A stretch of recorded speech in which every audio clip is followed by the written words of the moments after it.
Current affairs मतलब MJT education. नमस्कार दोस्तों, मैं सुमित मिश्रा स्वागत करता हूं एक बार फिर से आप सभी का एमजेटी एजुकेशन में। साथियों, 11 अक्टूबर के करंट अफेयर को हम लोग फटाफट से रिवाइज करने वाले हैं। धीरे धीरे तबीयत रिकवर हो रही है, स्वस्थ हो रहे हैं और उसके बाद से क्लासेज आपको टाइम पर मिलने शुरू हो जाएंगी। क्लासेज आपकी रुकी ना, इसलिए मैं डेली क्लास देने का प्रयास कर रहा हूँ। वैसे तो स्थिति ऐसी नहीं है कि डेली क्लास ले सकूँ, लेकिन कोशिश जारी है कि आपको डेली क्लास मिलती रहे। तो आज हम लोग 11 अक्टूबर के करंट अफेयर को कवर करेंगे। कल का जो हम लोगों ने पढ़ा था उसका रिवीजन कर लेते हैं पहले। कल हम लोगों ने पढ़ा था भौतिकी का नोबेल। भौतिकी का नोबेल जॉन हॉपफील्ड और जेफरी हिंटन को मिला 2024 का। हम लोगों ने ये भी पढ़ा था कि 5 भाषाओं को शास्त्रीय भाषा का दर्जा दिया गया। और कुछ लोगों में ये कन्फ्यूजन था कि सर 11 संख्या बता रहे हैं, बाकी लोग आप 12 बता रहे हैं।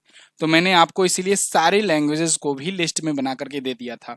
ठीक है, आर्टिकल्स वगैरह जो छपे थे उसमें 11 ही थे और मुझे पता था कि यही सब लोग बताएंगे, इसलिए सब लोग जो लोग 2 जगह 3 जगह देखते हैं वो लोग आकर कमेंट भी करेंगे। इसीलिए मैंने वहां पर जितनी भी शास्त्रीय लैंग्वेज का दर्जा जिनको मिला हुआ है वो सब लिस्ट मैंने दे दिया था। आप काउंट करना, 12 निकलेगा। ठीक है ना। चलिए, तो हो सकता है कि जो आर्टिकल जो छप रहा हो उसमें वो फारसी लैंग्वेज ना जुड़ा हुआ हो, इसलिए क्योंकि फारसी अभी कुछ दिन पहले ही जुड़ा हुआ है ईरान के दौरे पर जब गए थे एस जयशंकर साहब तब। तो हो सकता है इसलिए वो 11 आ रहा हो। तो इसको ध्यान देना, 11 नहीं है, ये 12 है। ठीक है ना। तो जिसमें 5 ये और जुड़ी है। विक्टर एम्ब्रोस और गैरी रूकोन, इन दोनों को मेडिसिन का दिया गया नोबेल। और ब्रिटेन के चगोस द्वीप की संप्रभुता मॉरिशस को सौंप दी गई है, ब्रिटेन ने सौंपी है। राष्ट्रीय खाद्य तेल मिशन तिलहन, इसकी स्वीकृति मिली है और ये 7 सालों के लिए है, 2024-25 से 2030-31 तक का लिए। इसमें क्या हो रहा है, लोग जोड़ रहे हैं, 25 से लेकर 31 जोड़ते हैं तो 6 साल आता है। इसमें इस साल को भी आपको जोड़ करके चलना है। ठीक है ना, इसको छोड़ करके नहीं जोड़ना। जब इसको जोड़ कर जोड़ोगे तब 7 साल आएगा। अक्टूबर 2024 में किस राज्य ने भारत के पहले सुपर कैपेसिटर संयंत्र का उद्घाटन किया? तो केरल ने किया हुआ है। फरीदाबाद हरियाणा में भारत का पहला 3D सेल्फी विज्ञान संग्रहालय का उद्घाटन किया गया। अमेरिका ने ताइवान को हार्पून मिसाइल का पहला बैच सौंपा। और प्रदीप गांधी, इन्होंने दोस्तों 2022-23 के लिए महाराष्ट्र का प्रतिष्ठित Shiv Chhatrapati lifetime achievement award जीता। इसके अलावा असम के 8 पारंपरिक उत्पादों को जीआई टैग दिया गया है। ये टॉप 10 करंट अफेयर के क्वेश्चंस थे कल की वीडियो से, जिनका आपने रिवीजन किया है। और मैं फिर से आपको बता दूं, जो पुराने क्वेश्चंस छूटे हुए हैं वो सबका रिवीजन आपका कराया जाएगा और कवर कराया जाएगा। जैसे ही सब प्रॉपर तरीके से सब होने लगेगा, उसका अलग से एक वीडियो लाकर कवर करा दूंगा। ठीक है ना, जो छूटा है। पहला क्वेश्चन देखते हैं, विश्व डाक दिवस कब मनाया जाता है? तो वर्ल्ड पोस्ट डे ये मनाया जाता है प्रत्येक वर्ष 9 अक्टूबर को।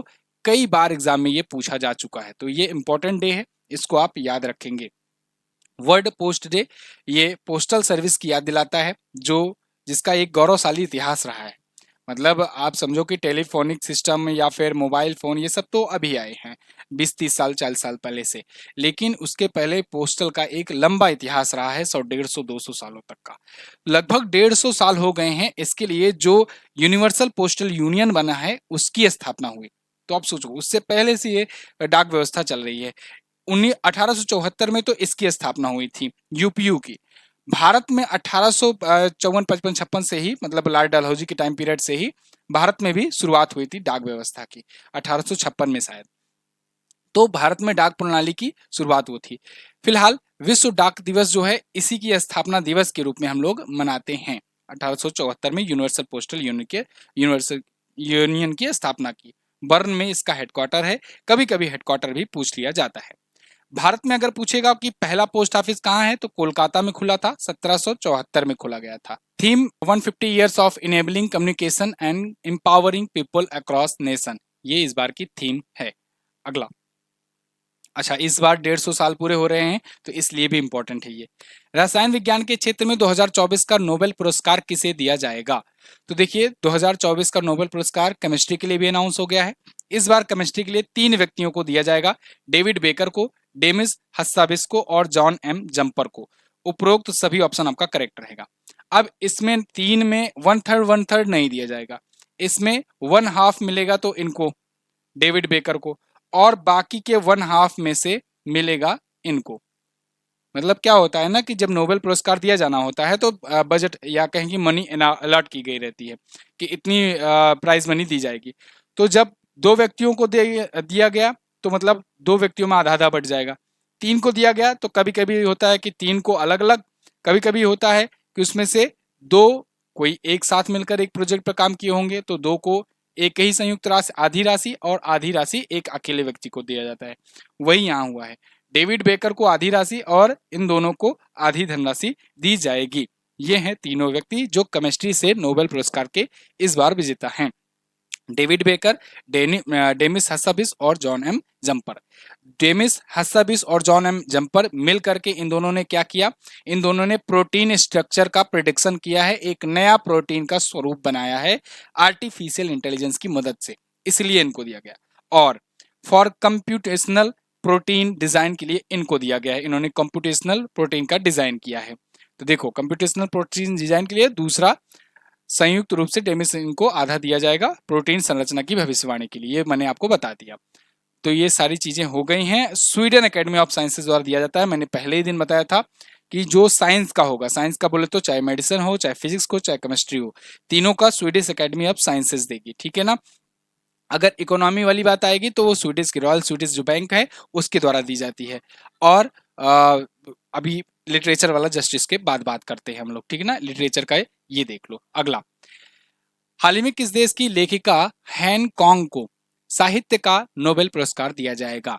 अब इनको हैन कॉन्ग पढ़ो, हान कॉन्ग पढ़ो, हांग कॉन्ग मत पढ़ लेना, क्योंकि हांग कॉन्ग जो है वो चाइना का शासित एक कह सकते हो कि टेरिटरी है। चाहे हांगकांग अपने आप को देश भी मानता है, लेकिन एक प्रकार से चाइना शासित ही देश है, चाइना शासित टेरिटरी है। तो हैन कॉन्ग जो है ये लेखिका हैं, इनको साहित्य का नोबेल मिलेगा, लेकिन ये हैं कहाँ की, ये क्वेश्चन है। तो ये दक्षिण कोरिया की हैं। कहाँ की हैं? दक्षिण कोरिया की हैं, तो इसको मत लगा देना, ठीक है ना। तो दक्षिण कोरिया की प्रसिद्ध लेखिका हैन कॉन्ग को साहित्य का नोबेल यानी कि नोबेल फॉर लिटरेचर दिया जाएगा। जो लोग नए हों साथी, उनको मैं फिर से बता दूं कि 6 सेक्टर में दिया जाता है नोबेल। एक होता है मेडिसिन का सबसे पहले, फिर दिया जाता है फिजिक्स का, फिर दिया जाता है केमिस्ट्री का, फिर इसके बाद साहित्य का, अब इसके बाद आएगा नंबर इकोनॉमी का और पीस का, शांति का, ठीक है ना। शांति का नोबेल जो होता है ये नॉर्वे की संसद देती है, बाकी सब स्वीडन के द्वारा दिया जाता है। तो यहाँ पर भी देखो हैन कॉन्ग जो है इनको ये दिया जाएगा इस बार का। तो इनके गहन काव्य गद्य के लिए ये पुरस्कार इनको दिया गया है। इनके कुछ प्रमुख कृतियों की अगर बात करें तो साहित्य और समाज नाम की इनकी कविताओं का संग्रह था। ये तो मैंने हिंदी में लिखा है, इन्होंने दक्षिण कोरियाई लैंग्वेज में लिखा था, मैंने सोचा कि आप वो नहीं पढ़ पाएंगे इसलिए हिंदी में लिख दिया है। लव ऑफ ये योसु ये इनकी अगली कृति है। इसके अलावा योर कोल्ड हैंड्स ये इनके कुछ प्रमुख कृतियां हैं। आगे बढ़ते हैं। किस देश के राष्ट्रपति कैस सैयद ने दोबारा से राष्ट्रपति पद का चुनाव जीता। तो कैस सैयद ये थे राष्ट्रपति ट्यूनेशिया के, और एक बार फिर से ट्यूनेशिया के राष्ट्रपति का पद का चुनाव जीत चुके हैं, ठीक है। मतलब अपने लोगों में चुनाव करा लिए, वोटिंग करा लिए और फिर अपने आप को ही वोट डलवा लिए और जीत गए। कैसे ऐसे ऐसे मैं क्यों कह रहा हूं, क्योंकि यहाँ पर जब चुनाव हुआ ना तो केवल 28% लोग ही वोट दिए। अब इन 28% लोगों में भी 90% वोट इनको मिल गया, 10% लोग फिर भी इनको वोट नहीं दिए। क्या पता उसमें से कुछ रिजेक्ट वगैरह हो गए हों। 10% लोग वोट नहीं दिए, 90% वोट ये पा गए और ट्यूनेशिया में और बना ली फिर से दोबारा से गवर्नमेंट। मतलब कि राष्ट्रपति थे 5 साल और अब अगले 5 साल तक फिर से रहेंगे राष्ट्रपति। वहां पर पहले तानाशाही शासन चला करता था, लेकिन 2011 में वहां पर एक क्रांति हुई थी, जैस्मीन क्रांति। ये पूछा जा सकता है आपसे, जैस्मीन क्रांति हुई थी, उसके बाद से वहां के तानाशाह को हटाया गया था। फिर एक राष्ट्रपति आए थे, उसके बाद से 5 साल के लिए ये राष्ट्रपति थे और अभी फिर से ये राष्ट्रपति बन गए हैं। जीन अल अब्दीनी बेन अली ये एक तानाशाह रहा करता था, उसको हटा करके लोकतंत्र की स्थापना हुई थी 2011 की जैस्मीन क्रांति के बाद। तो ये जैस्मीन क्रांति का संबंध किस देश से है, ऐसा करके क्वेश्चन बन सकता है। फिलहाल ट्यूनेशिया जो है ना वो एक अफ्रीकी देश है। अफ्रीका में अगर आप देखोगे वर्ल्ड मैप में तो यहाँ पर आपका प्यारा भारत है, इसके बाद यहाँ से अगर आप आओगे तो अफ्रीका दिखेगा। अफ्रीका में ही ऊपर आपको दिख जाएगा एक देश छोटा सा ट्यूनेशिया, ये है ट्यूनेशिया कंट्री, ठीक है ना। अल्जीरिया और लीबिया के बीच में, इजिप्ट के बाद, ठीक है। तो ये ट्यूनेशिया कंट्री है और ट्यूनेशिया की राजधानी होती है ट्यूनिस और इसकी करेंसी होती है ट्यूनेशियन दिनार। यहाँ के प्रेसिडेंट अब कौन बन गए हैं दोबारा से, मतलब कैस सैयद, ठीक है। पहले भी थे अभी भी हैं। अगला, एक और जरूरी बात, देखो संकल्प बैच में ना, इसमें अगर एडमिशन अगर आपको लेना है ना, तो बहुत ही सुनहरा अवसर है, क्योंकि ये अब डिस्काउंट 100 रुपए और कम कर दिया गया है, क्योंकि दशहरा है। तो दशहरे की वजह से 299 किया गया है इसका रेट। अगर आपने अभी नहीं लिया तो समझो कभी नहीं ले सकते हो। फटाफट से जाओ, इसमें एनरोलमेंट करो और इस बैच को ज्वाइन करो। संकल्प बैच जो है ये करंट अफेयर और स्टैटिक जीके का बैच है। इसमें आपको लाइफ टाइम वैलिडिटी के साथ कंटेंट मिलेगा, टॉपिक वाइज क्लासेस मिलेगा। बीच में कुछ क्लासेस नहीं हो पाई क्योंकि मैं यहाँ था नहीं, तबीयत भी खराब हो गई थी, लेकिन अब फिर से इसमें क्लासेस आनी शुरू हो जाएंगी आज से ही। तो अब अगली क्लास में योजनाओं और स्कीम की होने वाली है, तो जल्दी से तैयार रहिए और इसको ज्वाइन कर लीजिए फटाफट से। ई बुक्स वगैरह भी आपको कभी नहीं लेना पड़ेगा, इसको ज्वाइन करने के बाद इसमें से आप फ्री में ले पाओगे, ठीक है। तो प्राइस अभी ड्रॉप की गई है, आप जल्दी से जाइए इसको ज्वाइन कीजिए। कूपन कोड में आपको डालना है 10वीं, DASHMI, ठीक है ना। आपको कूपन कोड ढूंढने की जरूरत नहीं पड़ेगी। जब आप पेमेंट करने जाओगे तो ऑफर फॉर यू का एक बटन बना होगा, उस पर क्लिक करना। वहां जाने के बाद आपको ये 10वीं वाला कूपन कोड लिखा मिलेगा, अप्लाई कर देना। अपने आप कूपन कोड अप्लाई हो जाएगा और प्राइस आपका ड्रॉप हो जाएगा और परचेज कर पाओगे। एमजेटी ऐप पर ये चीजें मिलेंगी। MJT app Google play store पर मिलेगा आपको, वहां से वीडियो कोर्स सेक्शन में जाकर आपको परचेज करना है। किसी भी सहायता के लिए व्हाट्सएप का नंबर रहता है, आप व्हाट्सएप कर सकते हो। केंद्रीय मंत्रिमंडल ने कहां पर पहले राष्ट्रीय समुद्री विरासत परिसर को मंजूरी दी? तो दोस्तों अभी पीएम मोदी ने राष्ट्रीय समुद्री विरासत परिसर को मंजूरी दी है गुजरात में, गुजरात के लोथल में। लोथल आपने सुना होगा, लोथल एक सिंधु घाटी सभ्यता के टाइम का एक स्थल है, या कहें कि हड़प्पा सभ्यता स्थल है। तो उसी लोथल में राष्ट्रीय समुद्री विरासत परिसर बनाया जा रहा है, यानी NMHC, national maritime heritage complex बनाया जा रहा है। मैरीटाइम हेरिटेज, मैरीटाइम यानी समुद्री और हेरिटेज मतलब विरासत। तो समुद्री विरासत क्यों बनाया जा रहा है? कारण ये है कि लोथल जो है, अगर आप सिंधु घाटी सभ्यता पढ़े होगे तो उसमें पढ़े होगे कि ये उस टाइम पर बंदरगाह के रूप में काम में लाया जाता था, बंदरगाह के रूप में यूज किया जाता था। तो बंदरगाहों का जो कहें कि जो अवशेष मिले हैं वो कहाँ मिले हैं? लोथल में मिले थे।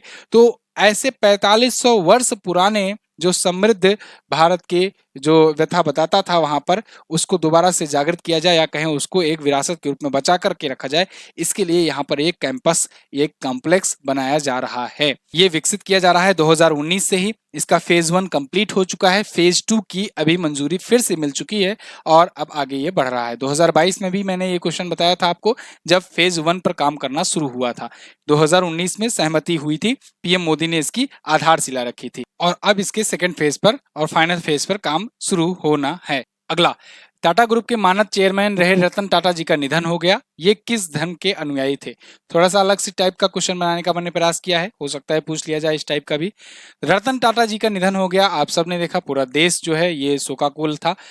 कल इस पर मैंने क्लास भी ली हुई थी, इनके ऊपर वीडियो बनाई थी, और आपने अगर नहीं देखा है जरूर देखिएगा। टाटा ग्रुप को कहाँ से कहाँ तक ले गए ये देखने के लिए कल की वीडियो जरूर देखिएगा।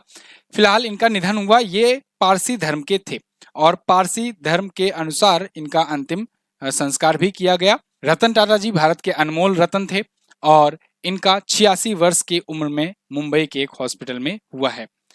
1991 से 2012 तक ये टाटा ग्रुप के चेयरमैन पद पर रहे और इस दौरान इन्होंने टाटा ग्रुप का शेयर जो है, टाटा ग्रुप का मतलब कहें कारोबार जो है, ये 50 गुना बढ़ा दिया था इन्होंने। और भारत के महान परोपकारी, महान उद्योगपति के रूप में ये हमेशा जाने जाएंगे। इन्होंने इतने सारे प्रोडक्ट्स मतलब लॉन्च करवाए टाटा ग्रुप के कि आप दिन भर में दिनचर्या में पता नहीं कितने टाटा के प्रोडक्ट यूज कर रहे होते हो। चाय पत्ती से लेकर के नमक, फावड़ा, मतलब बहुत सारी चीजें, टाटा स्टील से लेकर टाटा मोटर से लेकर बहुत सारी चीजें लोग दैनिक जीवन में यूज कर रहे हैं।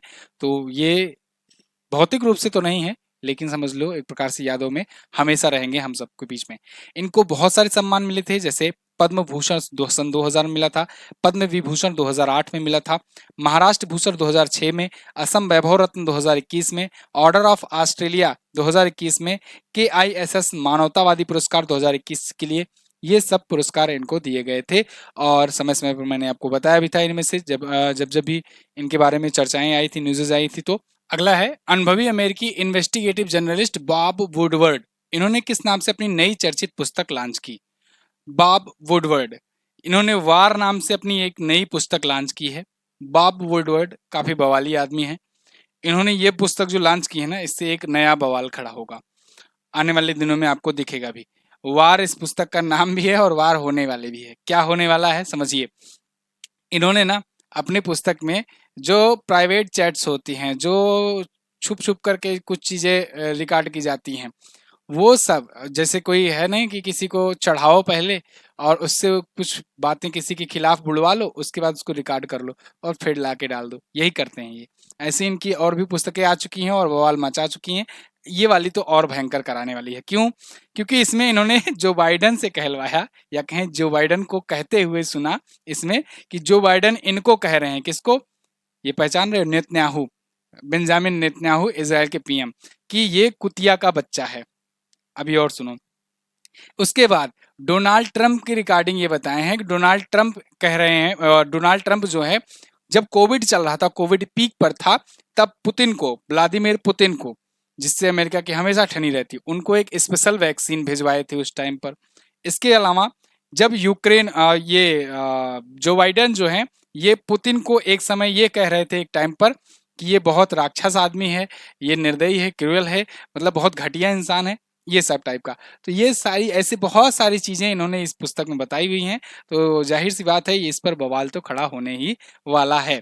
फिलहाल ऐसे और ये पुस्तकें इससे पहले भी ला चुके हैं। जब आपको याद होगा, जब डोनाल्ड ट्रंप हारे थे तो उसके बाद भी बहुत सारा विवाद हुआ था, लोग व्हाइट हाउस को घेर लिए थे, पब्लिक जो है। तो उस टाइम पर भी इन्होंने बहुत सारी चीजें बताई थी। 2016 में भी इन्होंने डोनाल्ड ट्रंप पर, जब चुनाव होने वाला था उससे पहले, इन्होंने पुस्तकें लॉन्च की थी। इसके अलावा व्हाइट हाउस छोड़ने के बाद ट्रंप क्या क्या किए, उससे भी रिलेटेड इन्होंने पुस्तकें लॉन्च की थी। मतलब है आदमी बवाली ये। कुल मिलाकर के वार नाम से अभी नई पुस्तक इनकी आ चुकी है। अगला, हाल ही में किस देश में मारबर्ग नाम का एक नया वायरस तेजी से फैल रहा है? तो दोस्तों, अभी हाल ही में रवांडा से न्यूज आ रही है कि रवांडा में बहुत तेजी से एक वायरस फैलता जा रहा है। उसका नाम है मारबर्ग वायरस। मारबर्ग वायरस जो है ये घातक भी है, मतलब इससे मृत्यु दर इसकी बहुत ज्यादा है, तो फेटेलिटी रेट बहुत ज्यादा है, और इससे पीड़ित जो हो रहे हैं अक्सर डॉक्टर्स हो जा रहे हैं। जब मरीज का इलाज कर रहे हैं तो वो डॉक्टर से संक्रमित हो जा रहे हैं। 80% से अधिक संक्रमण स्वास्थ्य कर्मियों में पाए गए हैं। डॉक्टर हुए, स्वास्थ्यकर्मी हुए, ये सभी इससे पीड़ित हो जा रहे हैं। मार्बर्ग वायरस जो है, मार्बर्ग वायरस रोग संक्रामक अत्यधिक है, और ये मार्बर्ग नाम के वायरस के कारण हो रही है, जो कि फिलोविरिडे परिवार का सदस्य है, और इसमें इबोला वायरस भी शामिल है। इसी फैमिली से है जिस फैमिली में इबोला वायरस हुआ करता था। तो फिलहाल प्रारंभिक संक्रमण आमतौर पर रूस से चमगादड़ों के द्वारा संपर्क में आने पर होता है, फिर धीरे धीरे ये फैलता है। 2 से 21 दिनों में इसका लक्षण दिखाई देना शुरू होता है। फिलहाल अभी के लिए ये रवांडा में है, अफ्रीकी देश में है, लेकिन सतर्क रहना चाहिए पूरी दुनिया को भी, ठीक है ना। और भारत में अभी नहीं है, भारत के लिए कोई चिंता की बात नहीं है। अगला, भारतीय नौसेना में किस नाम से दूसरा सबसे बड़ा स्वदेशी सर्वे पोत शामिल हुआ? तो इंडियन नेवी ने अभी हाल ही में आईएनएस निर्देशक नाम से दूसरा सबसे बड़ा सर्वे पोत शामिल किया है। आईएनएस निर्देशक, पहला सबसे बड़ा सर्वे पोत आईएनएस संध्यायक है, और दूसरा आईएनएस निर्देशक है, ठीक है। आईएनएस लगा है तो मतलब इंडियन नेवल शिप है। अगर यहीं आईसीजीएस लगा होता तो क्या होता? आईसीजीएस लगा होता तो इंडियन कोस्ट गार्ड का शिप होता ये, ठीक है। तो जीआरएसई ने डिलीवर किया है, मतलब कि garden reach ship builders limited ने, इंजीनियर्स लिमिटेड ने इसको बनाया है, और उसने डिलीवर कर दिया है किसको? इंडियन नेवी को बना करके। तो ये बना कोलकाता में है, गार्डन रीच शिप बिल्डर्स और इंजीनियर्स लिमिटेड के द्वारा। पहला पोत आईएनएस संध्यायक, दूसरा ये हुआ।